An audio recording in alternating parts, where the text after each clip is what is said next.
Ceci est un livre audio autogénéré par Google. Chapitre 1er. L'archétype triangulaire. La formation du triangle, tout désir est désir d'être. Nulle étude de la pensée de René Girard ne peut faire l'économie de la présentation et de l'analyse de la théorie du désir mimétique, tant celle-ci est essentielle à toute la compréhension des phénomènes étudiés par la suite. Nous le faisons aussi pour rappeler que René Girard est avant tout un critique littéraire, et que sa théorie provient de la littérature et s'y enracine très profondément. J'y vois là à la fois la richesse d'une théorie, mais aussi le destin merveilleux d'une hypothèse, qui émergeant dans un domaine spécifique et circonscrit par les disciplines universitaires, s'étend peu à peu bien au-delà de ses frontières jusqu'à former une théorie de la totalité. Le triangle du désir. Les théories développées dans les textes de René Girard, et plus particulièrement celles sur le problème de l'hominisation, reposent toutes sur un socle que celui-ci met au jour dès son premier livre, en faisant appel dans un premier temps à la littérature bien plus qu'à la philosophie parce que seuls les romanciers révèlent la nature imitative du désir. Nous reviendrons à plusieurs reprises tout au long de cette étude sur cette affirmation, afin de montrer comment la problématique du désir mimétique, ainsi que les conséquences sociales et relationnelles de celle-ci, sont effectivement au cœur des interrogations de nombreux philosophes, et que cette mise à l'écart des philosophes par René Girard est injustifiée et abusive à la lecture attentive de l'histoire de la philosophie. Bien que nous n'aurons de cesse de rétablir la place de la philosophie dans la quête du désir mimétique et du problème de l'hominisation, qu'il nous soit pour l'instant juste permis ici de rappeler afin d'appuyer notre argumentation que, de ce que nous imaginons une chose semblable à nous, et que nous n'avons poursuivi d'aucun affect, affecté d'un certain affect, nous sommes par là même affectés d'un affect semblable, nous soulignons.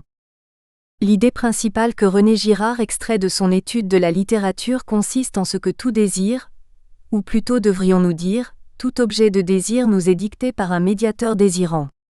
Seul un médiateur peut être par conséquent, véritablement cause de désir, lui seul peut engendrer un mouvement de désir.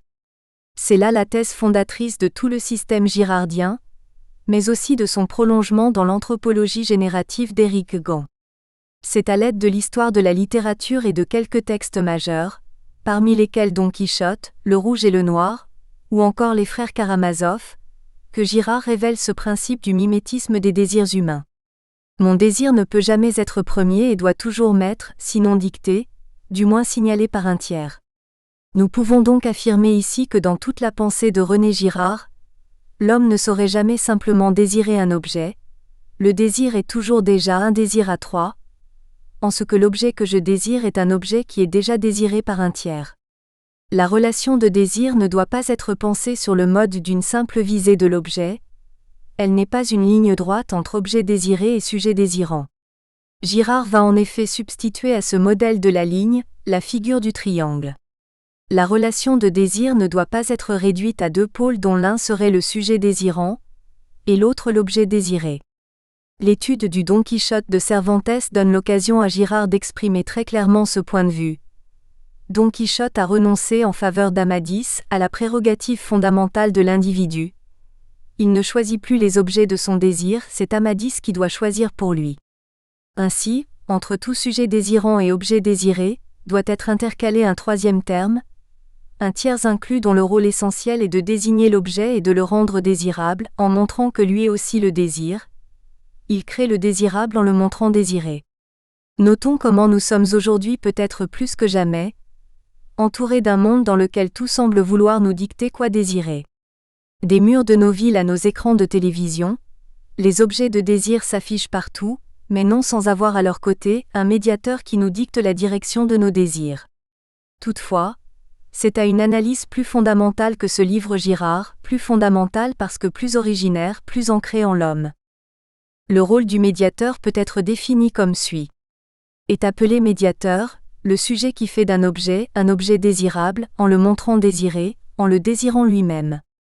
C'est en complétant la relation de désir à l'aide de ce troisième pôle, que René Girard construit la figure du désir triangulaire. Chacun des sommets du triangle étant bien entendu, le sujet, l'objet et le médiateur. C'est pour cela que nous affirmions que désirer, c'est toujours déjà désiré à 3. Quiconque croit être cause de ses désirs, vit dans l'illusion de l'autonomie métaphysique. En ce qu'il croit qu'il est cause, il se croit autonome dans la désignation de ses objets de désir.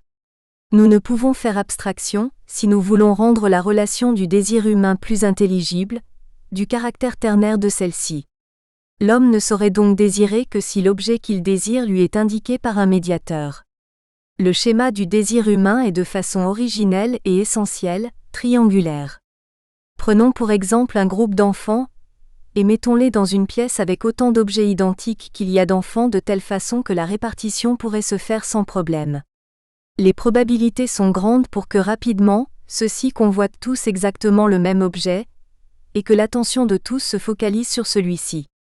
Malgré l'identité première des objets, il semble que le désir distingue plus particulièrement un des objets dans le lot. Et l'objet différencié sera toujours celui qui est le plus désiré. Ainsi, nous pressentons déjà la structure circulaire de la causalité dans l'hypothèse du désir mimétique, puisque nous voyons avec cet exemple des enfants que s'ils désirent tous un même objet, c'est parce qu'ils se distinguent des autres. Mais inversement ou similairement, nous voyons tout aussi bien que si celui-ci se distingue des autres objets, c'est uniquement en tant qu'il est désiré par tous. Le désirable engendre le désir tout en provenant de lui.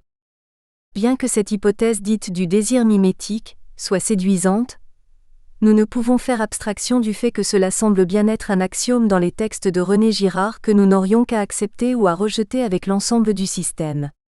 François Bremondy pointe le fait que Girard fait de l'imitation l'essence de l'homme, comme si les actions humaines étaient avant tout imitatives, alors que celui-ci, et comment pourrions-nous le nier, semble capable de conduite non limitative. Cela est vrai sitôt que l'on regarde l'homme social et fortement imbriqué dans des systèmes culturels dans lesquels foisonnent les innovations techniques, artistiques, politiques. Mais l'éthologie semble bien montrer que les animaux, et même les anthropoïdes qui sont plus proches de nous sont plus aptes à l'imitation qu'à l'innovation. Dans tous les cas, l'imitation semble occuper une place plus grande dans leur comportement que l'innovation. Or, la recherche des processus d'hominisation ne peut faire l'économie d'une déconstruction de l'homme social, et l'anthropoïde que découvre ce geste est de fait beaucoup plus imitateur qu'innovateur.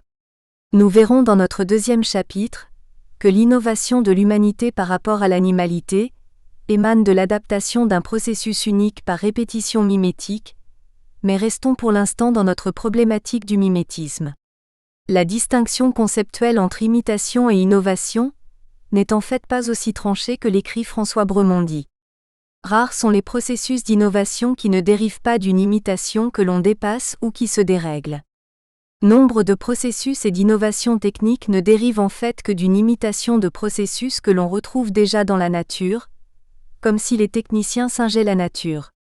Il faut noter de plus et contre François Bremondy, que René Girard ne nie pas la possibilité de l'existence d'un moi autonome, mais il affirme que celui-ci ne peut apparaître que suite à une conquête ou à une reconquête de soi.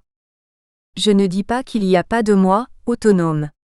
Je dis que les possibilités de moi autonome, d'une certaine manière, sont presque toujours recouvertes par le désir mimétique et par un faux individualisme dont l'appétit de différence a au contraire des effets niveleurs.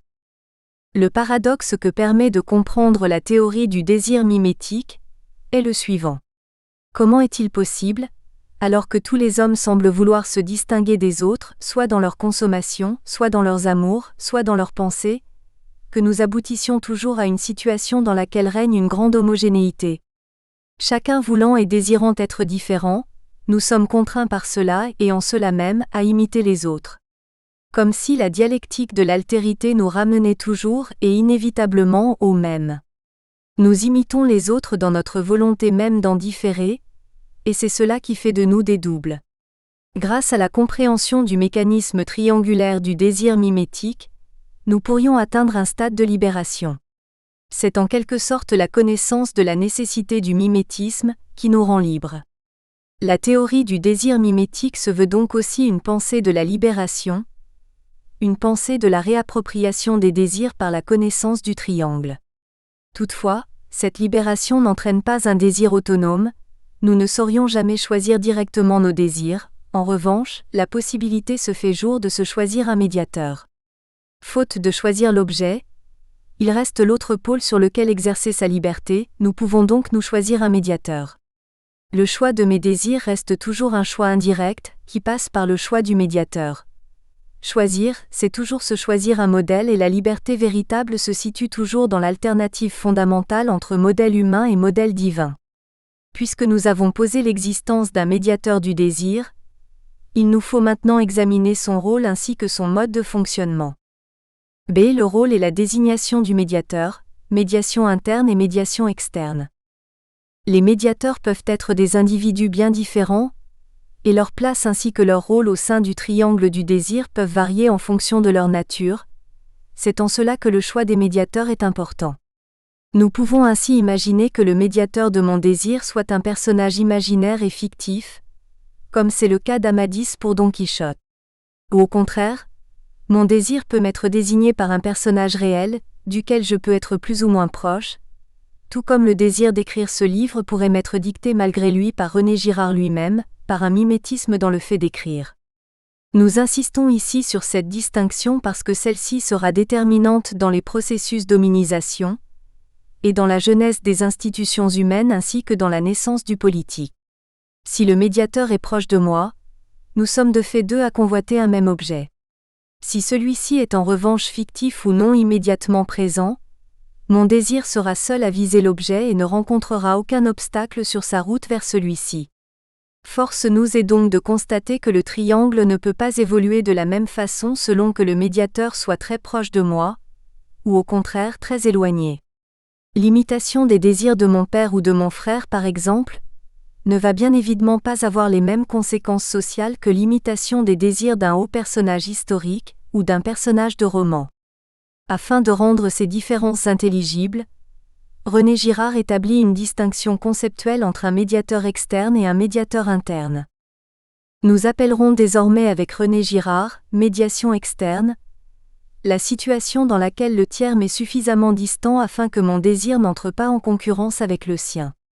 Don Quichotte peut ainsi librement désirer les mêmes objets que ceux que désire Amadis, sans que jamais leurs désirs ne se heurtent l'un à l'autre. Et nous parlerons en revanche de médiation interne, lorsque les deux individus seront suffisamment proches pour que l'objet désiré puisse engendrer une rencontre et une lutte entre les deux désirs concurrents. Nous voyons clairement ici la distinction essentielle à opérer entre ces deux possibles quant à l'existence d'un médiateur. Elle repose in fine sur la possibilité de confronter son désir à celui du médiateur. Dans le cas de la médiation externe, le médiateur peut jouer pleinement et uniquement son rôle de modèle, et le sujet pleinement et uniquement son rôle de double sans que cela ne pose de difficultés majeures. Si je prends comme modèle de mes désirs Napoléon, jamais je ne rencontrerai son désir sur la route du mien.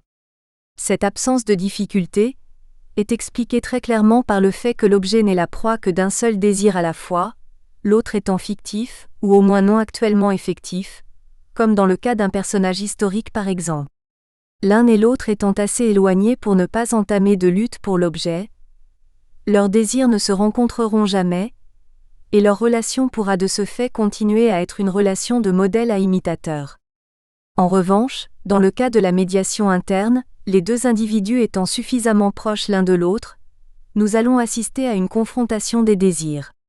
L'objet va devenir non seulement le lieu de la mimésis, des désirs, mais aussi le lieu de la concurrence et de la rivalité.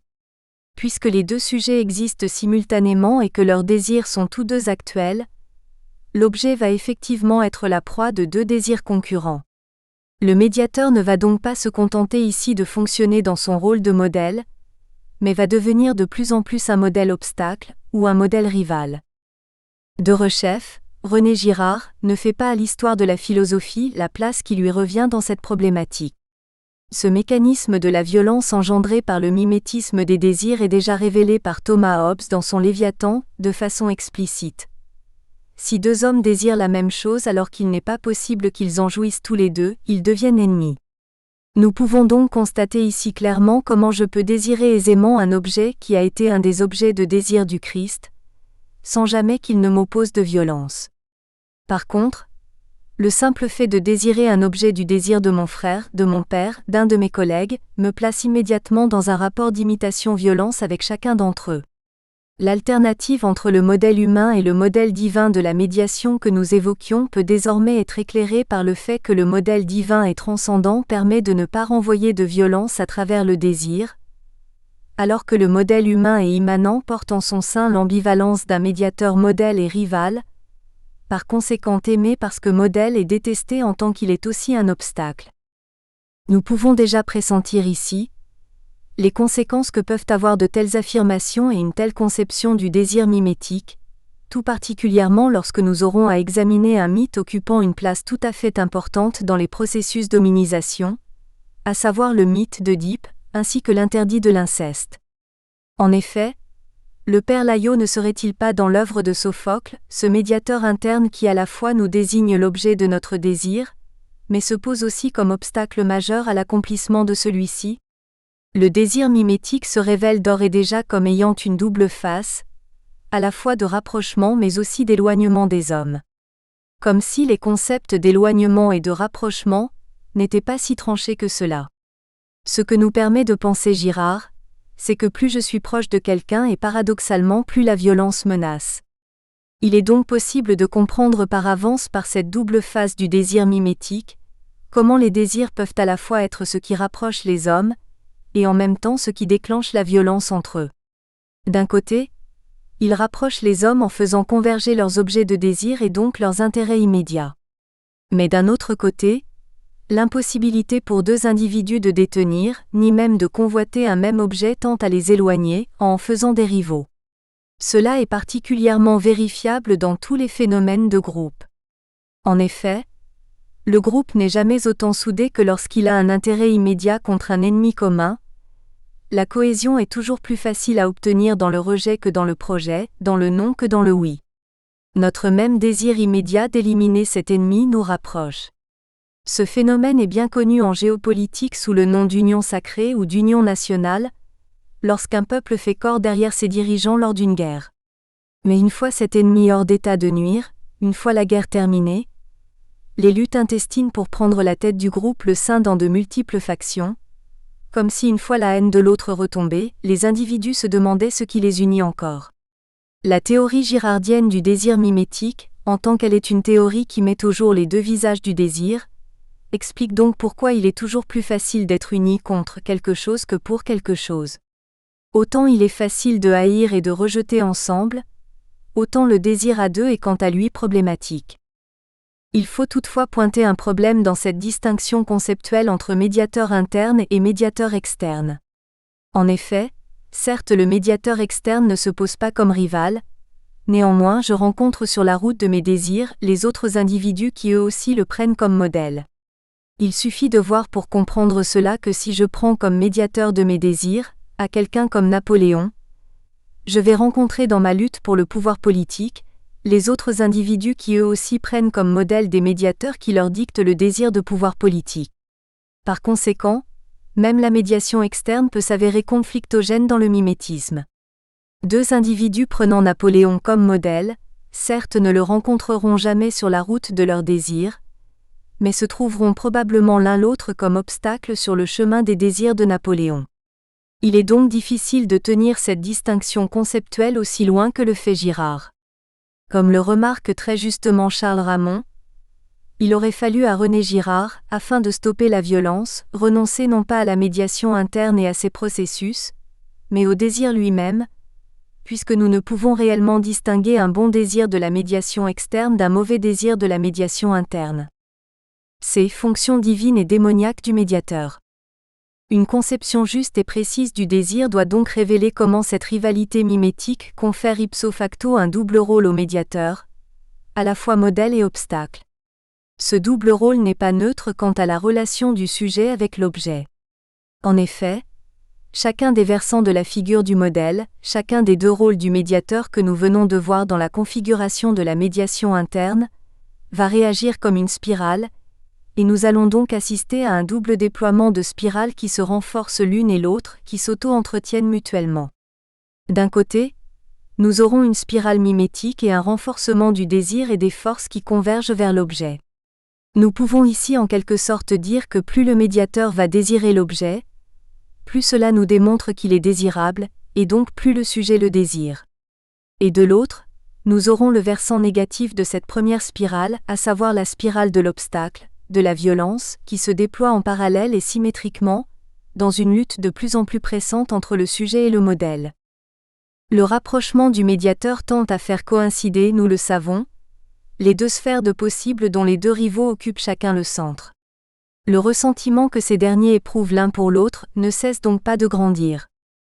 Spirale mimétique et spirale de la violence coexistent donc de façon essentielle au sein de la spirale du désir. Toute imitation ou mimésis est donc toujours déjà potentiellement source de violence. Violence et désir ne sont au fond que le même nom de la médiation interne, mais prononcé d'un lieu différent au sein de la spirale. Ce ne sont que les deux versants d'une même montagne. Si nous employons ici le modèle de la spirale, c'est afin de bien mettre au jour le fait que les forces qui convergent vers l'objet vont s'auto-alimenter, dans un processus de double médiation. La spirale mimétique naît d'un renversement incessant des triangles de deux désirs mimétiques. René Girard croit pouvoir attribuer à ce processus de double spirale la violence croissante des sociétés modernes. En effet, en tendant à égaliser les droits des citoyens, les démocraties égalisent aussi sans le savoir leurs aspirations. Derechef, Hobbes est particulièrement lucide sur ces égalisations des aspirations dans la modernité politique, et nous pouvons retrouver là la première partie de la citation que nous avons employée précédemment. De cette égalité des aptitudes découle une égalité dans l'espoir d'atteindre nos fins.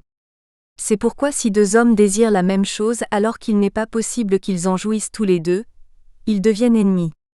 En faisant des citoyens des gens égaux en droit, la modernité nivelle leurs désirs et fait des citoyens des concurrents de façon de plus en plus radicale. Les places qui étaient jadis réservées à quelques privilégiés sont tout à coup, si ce n'est accessible de fait, tout au moins convoitables en droit par tous. La modernité politique est donc en quelque sorte créatrice de médiation interne, puisqu'elle ouvre une nouvelle sphère des possibles du désir par l'égalité des droits. Si les sentiments modernes fleurissent, ce n'est pas parce que les natures envieuses et les tempéraments jaloux se sont fâcheusement et mystérieusement multipliés, c'est parce que la médiation interne triomphe dans un univers où s'effacent peu à peu les différences entre les hommes. La modernité nous a donc fait entrer dans une phase de quasi-omniprésence de la médiation interne, nos modèles et médiateurs se sont rapprochés de nous. Nous les avons fait descendre du ciel sur la terre. Notre schéma imitatif qui était vertical est devenu de plus en plus proche de l'horizontalité. Et nous découvrons chaque jour par la toute présence de la concurrence et de la compétition, que le désenchantement du monde et sa mise à l'horizontale n'est pas forcément signe et cause de pacification de celui-ci.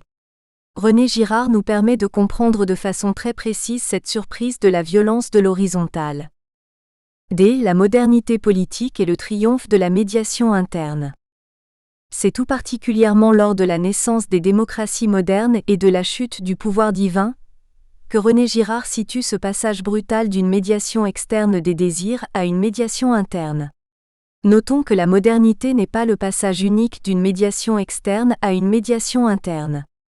Qui pourrait en effet nier que la Grèce antique, qui dans une large mesure invente les Jeux olympiques et l'agora, ne connaît pas la compétition et la concurrence entre les hommes, c'est-à-dire la rivalité horizontale? Il ne faudrait donc pas croire que cette chute du pouvoir divin a créé la possibilité même de la médiation interne. En effet, la médiation interne a toujours fait partie des possibles du désir humain, ne serait-ce qu'à l'intérieur du cercle familial, cette possibilité est au fond toujours déjà là, dans la structure même du désir. Néanmoins, ce qu'affirmait Girard, c'est que la naissance des démocraties modernes, et plus particulièrement la rédaction des droits de l'homme et du citoyen, ont entraîné une accélération et une universalisation de ce processus, une contagion à tous les domaines de la société. Il s'est étendu à la quasi-totalité des relations. Alors qu'avant, médiation interne et médiation externe coexistaient, ce mouvement égalisateur a créé l'espace possible pour le développement des médiateurs internes aux dépens des médiateurs externes. Il nous faut donc désormais rendre intelligible le lien qui existe entre une advenue du règne de l'égalité, de l'indifférenciation, ou au moins du règne de la revendication de celle-ci, et une présence de plus en plus oppressante des médiateurs internes dans le monde moderne.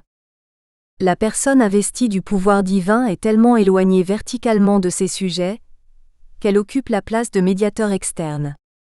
Cette distance entre médiateur et sujet, pour être infranchissable, n'a nul besoin d'être géographique ni temporelle. Elle est en effet ici, dans le cas des monarchies de droit divin, hiérarchique et spirituelle. La différenciation peut en effet être spirituelle, historique, politique, géographique, etc. Il semble à la fois évident et compréhensible que le monarque fasse l'objet d'une très grande imitation, fût-ce au moins de la part de la cour dont chacun des membres n'a de cesse de se rapprocher du roi, en lui ressemblant le plus possible, en le singeant. Chacun des membres de la cour, afin de se sentir le plus proche possible du roi, n'a d'autre choix que de l'imiter dans le plus grand nombre possible de domaines pour lui être de plus en plus proche. Le roi est donc en quelque sorte le modèle par excellence d'une monarchie, son archimodèle. Mais sa position est toujours une position de verticalité, son imitation se fait de bas en haut. René Girard est bien conscient de ce caractère de modèle qu'incarne le monarque. À Versailles, les moindres désirs doivent être sanctionnés et légitimés par un caprice du monarque. L'existence est une imitation perpétuelle de Louis XIV. Le roi Soleil est le médiateur de tous les êtres qui l'entourent.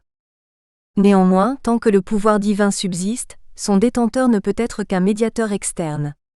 En effet, nul ne peut réellement convoiter les objets de désir du roi. Le roi ne peut pas devenir le rival de ses propres sujets. Un seul des versants de la spirale est donc actif dans les systèmes régis par la médiation externe, et c'est celui du mimétisme et du modèle. Il nous faut ici prendre un exemple afin de rendre plus intelligible notre propos, concernant le fait que le système de droit divin est un système fonctionnant pour l'essentiel, et non pas dans sa totalité, comme un système de médiation externe, d'imitation verticale. Tant que le pouvoir est de droit divin, et que celui-ci se transmet par filiation biologique, aucun des membres de la cour du roi ne peut véritablement convoiter celui-ci, puisqu'il sait que par essence, le pouvoir lui échappe, la place du roi ne peut être objet de désir de tous comme peut l'être celle de président de la République. Ainsi, le pouvoir divin ne peut devenir un objet de convoitise et de désir. La place royale ne peut être objet de désir et de convoitise, uniquement par des membres qui ont potentiellement droit à celui-ci. Ainsi, cousins, frères, fils, petits-fils vont voir leur désir entrer en concurrence, mais de fait cela est restreint à un nombre très limité d'individus. L'entourage du roi convoite bien entendu la proximité maximum avec celui-ci, mais chacun sait que la place du roi ne peut faire l'objet de désir par des membres n'appartenant pas à la famille royale. Sa position de transcendance ne le place pas à l'abri du mimétisme, puisqu'il demeure un modèle, mais elle le protège de la rencontre de ses désirs avec ceux de ses imitateurs. En revanche, la disparition du pouvoir divin ouvre la possibilité théorique à chaque citoyen d'occuper la place la plus haute de la nation, et cette possibilité théorique depuis la modernité politique s'est fait de plus en plus réelle. Par conséquent, là où la convoitise politique régnait entre les quelques membres d'une famille royale, celle-ci s'étend désormais par contagion à l'ensemble des citoyens et l'idolâtrie d'un seul est remplacée par la haine de 100 000 rivaux. La naissance de la démocratie moderne peut être comparée, si l'on se place du point de vue de l'imitation des désirs et de la convoitise du pouvoir politique, à une extension à toute la nation et à tous les citoyens, des problèmes qui agitaient alors seule la famille royale. La cour démocratique qui succède à la cour monarchique se fait toujours plus vaste, plus anonyme, plus injuste. En devenant tous des dirigeants potentiels, les hommes sont tous entrés potentiellement dans la famille royale. La démocratie est une vaste cour bourgeoise dont les courtisans sont partout et le monarque nulle part. Ainsi, nous pouvions croire qu'en détruisant la figure du roi, nous aurions vu s'éteindre avec lui le caractère mimétique des citoyens et par conséquent la violence. Mais la destruction de l'idole n'entraîne pas avec elle la chute de l'idolâtrie. Elle déplace le mimétisme mais ne le supprime pas. Bien au contraire, la destruction du pouvoir divin ne fait qu'exacerber le désir mimétique et l'étend à une plus grande partie de la population. C'est bien à ce titre que René Girard voit, dans la naissance des démocraties modernes, un facteur d'accélération et de propagation du désir mimétique par le vecteur de la médiation interne. En faisant descendre le pouvoir du ciel sur terre, les hommes l'ont rendu accessible à tous les hommes et donc aussi désirable par tous les hommes. Le passage de l'Ancien Régime à la démocratie peut alors être interprété en termes de passage d'un pouvoir fondé sur la médiation externe à un pouvoir établi par la médiation interne. Une plus grande indifférenciation est toujours synonyme d'une plus grande horizontalité de la mimésis, et donc aussi signe de la présence de plus en plus d'obstacles entre les désirs, et de moins en moins de barrières entre les objets désirables par tous. Nous devons, avec Girard, constater que cette théorie est déjà esquissée dans les réflexions d'Alexis de Tocqueville, sans que jamais toutefois le sociologue français ne puisse théoriser ce passage en termes de médiation externe et interne. Néanmoins, l'intuition qu'une égalisation des aspirations des citoyens entraîne inévitablement une confrontation et une concurrence de plus en plus féroce entre ceux-ci est assurément présente dans l'œuvre d'Alexis de Tocqueville. Cette même égalité qui permet à chaque citoyen de concevoir de vastes espérances rend tous les citoyens individuellement faibles. Elle limite de tous côtés leurs forces, en même temps qu'elle permet à leur désir de s'étendre. Le jugement de Tocqueville quant à l'abolition des privilèges est à nouveau juste et proche des conclusions que nous pouvons tirer des textes de René Girard. Ils ont détruit les privilèges gênants de quelques-uns de leurs semblables. Ils rencontrent la concurrence de tous. Le privilège n'est-il pas le moyen et le vecteur le plus grand de la différenciation ? Le privilégié, par définition, est le différencié, celui qui se démarque du fond homogène. Ce que met au jour la théorie de René Girard est que contrairement à ce que nous pourrions croire, l'égalité n'est pas de façon inévitable, signe de paix et de tranquillité. La théorie du désir mimétique révèle que l'égalité est aussi source d'extension du conflit. C'est cette conséquence que nous devons désormais expliquer, et qui sera nécessaire à toutes les positions anthropologiques de René Girard, ainsi qu'à sa solution au problème de l'hominisation. La double médiation, ou comment le triangle se fait spirale. Contrairement à ce qu'il en est dans la médiation externe, la médiation interne aboutit in fine à une double médiation et à un renversement constant des rôles entre le modèle et l'imitateur. Les deux rôles de modèle et d'imitateur ne sont pas en fait aussi figés que dans le cas de la médiation externe. Dans le cas d'une médiation externe, les rôles sont stabilisés par le fait que le modèle ne peut pas renvoyer à son tour le désir, et met fin au jeu de va-et-vient avant même que celui-ci ne trouve la possibilité de commencer. En revanche, lorsque nous sommes dans une configuration de médiation interne, le modèle devient en effet à son tour imitateur et l'imitateur modèle. Nous avons maintenant un sujet médiateur et un médiateur sujet, un modèle disciple et un disciple modèle. Ainsi, la double médiation opère un perpétuel renversement de l'imitation, renversement qui s'avère sans fin. C'est pour cela que nous avons employé le terme de spirale mimétique. En effet, celle-ci non seulement renvoie le caractère mimétique du désir, mais elle l'amplifie. Cette double médiation ne doit donc pas être considérée comme un simple processus, qui ne consisterait qu'à prolonger le désir dans le temps. Le caractère imitatif n'entraîne pas une reproduction à l'identique des désirs. Bien au contraire, chacune des phases de va-et-vient entre le modèle et le sujet du désir opère une transformation de celui-ci. Cette transformation prend la forme d'une amplification. L'imitation des désirs n'est donc pas un miroir qui renvoie seulement et simplement l'image du désir des autres. Elle est un miroir grossissant qui transforme la perception de l'objet, et par conséquent aussi sa désirabilité. Toute cette théorie de la médiation double est facilement compréhensible, sitôt que l'on rend intelligible le fait que le caractère de désirabilité d'un objet croît de façon proportionnelle à la force avec laquelle celui-ci est désiré. René Girard fait remarquer à juste titre que toute la publicité et le marketing contemporain reposent sur ce principe. Il est très rare en effet qu'un objet nous soit vanté pour ses qualités ou ses bienfaits. Bien plus souvent, nous assistons à une argumentation qui pose l'objet comme désiré par tous. Le simple fait de le présenter comme désiré par de nombreux sujets le rend ipso facto indispensable et donc d'autant plus désirable. Si tout le monde le désire, il faut que je le désire aussi. Ce processus que nous avons décrit dans la formation du premier triangle mimétique fonctionne aussi sur le médiateur si nous renversons le triangle. L'objet étant de plus en plus convoité, se trouve investi de désirs de plus en plus forts. Ainsi, le désir de l'autre ne vient que confirmer mon désir. La double médiation est une figure fermée sur elle-même. Le désir y circule et se nourrit de sa propre substance.